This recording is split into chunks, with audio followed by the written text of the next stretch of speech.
பாளையங்கோட்டை அரசு சித்த மருத்துவக் கல்லூரியில் 25 லட்சம் மதிப்பீட்டில் 40 கணினிகளுடன் அமைக்கப்பட்டுள்ள திருவள்ளுவர் லைப்ரரியை சபாநாயகர் அப்பாவு, மாவட்ட பொறுப்பு அமைச்சர் KN நேரு ஆகியோர் திறந்து வைத்தனர். தமிழகத்தில் 60 ஆண்டு நிறைவு பெற்ற பாளையங்கோட்டை அரசு சித்த மருத்துவக் கல்லூரி மருத்துவமனைக்கு பாளையங்கோட்டை MLA உள்ளூர் தொகுதி வளர்ச்சி நிதியின் கீழ் 25 லட்சம் ரூபாய் மதிப்பீட்டில் 40 கணினிகள் மற்றும் 3 மின் அச்சுப்பொறிகள் வழங்கப்பட்டுள்ளன. இதன் மூலம் பிரம்மாண்ட அரங்கில் திருவள்ளுவர் லைப்ரரி புதிதாக அமைக்கப்பட்டுள்ளது. இந்த நூலகம் மூலம் ஒரே நேரத்தில் 40 மாணவ மாணவிகள் அமர்ந்து இணையதளம் மூலம் நூலக ஆராய்ச்சி புத்தகங்களை படிக்க முடியும். மேலும் மின்படி எடுக்கப்பட்ட 686 ஓலைச்சுவடிகள், 500 மின் புத்தகங்கள், 12,301 தரவிறக்கப்பட்ட பல்வேறு சித்த மருத்துவ நூல்கள் ஆய்வுக்கான விரிவாக கிடைத்துள்ளது.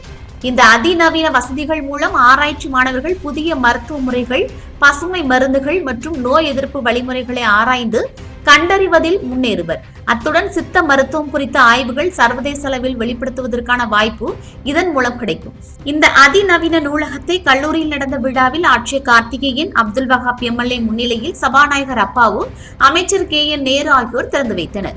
கல்லூரி முதல்வர் மலர்விழி வரவேற்றார். இதில் முன்னாள் சபாநாயகர் ஆவடையப்பன், முன்னாள் அமைச்சர் TPM மைதீன்கான், நெல்லை மேயர் ராமகிருஷ்ணன், துணை மேயர் KR ராஜு, மாநகராட்சி கமிஷனர் சுகபுத்ரா, முன்னாள் MP ஞானதிரவியம், தலைமை செயற்குழு உறுப்பினர் பேச்சிப்பாண்டியன், கல்லூரி துணை முதல்வர் கோமலவள்ளி, உறைவிட மருத்துவ அலுவலர் முத்துக்குமார், டாக்டர் சுபாஷ் சந்திரன் மற்றும் கவுன்சிலர்கள், அரசு அலுவலர்கள், பேராசிரியர்கள், மாணவர்கள் உள்ளிட்ட ஏராளமானோர் பங்கேற்றனர்.